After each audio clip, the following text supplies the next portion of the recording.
Okay, I have both the crank and the cam inserted. I have the keyway at 90 degrees to the left. This is the right crankcase, right side crankcase.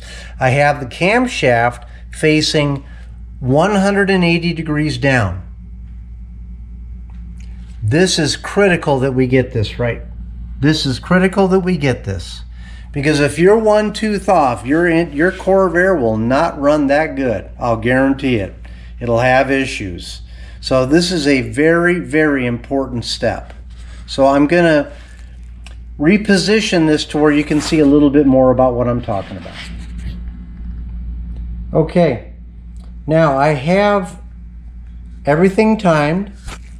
So we are top dead center on number 1 and number 2. Let me show you what I'm talking about. These two throws are at top dead center.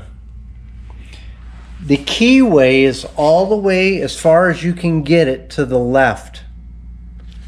The keyway is as far down as you can possibly get it. And I can't get, I don't know if the camera's gonna let me, but if I look through this hole right here, I'm looking at the circle. The circle, and let me expose that.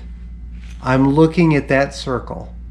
So I'm going to come back and I have that exposed. Now I know I can't get a good picture because it's dark in there, but if you look through and you see the 0, that timing mark, this mark right here, you've got it timed correctly. So next step is to go ahead and glue all these up, get some sealant on there, and we're heading for home.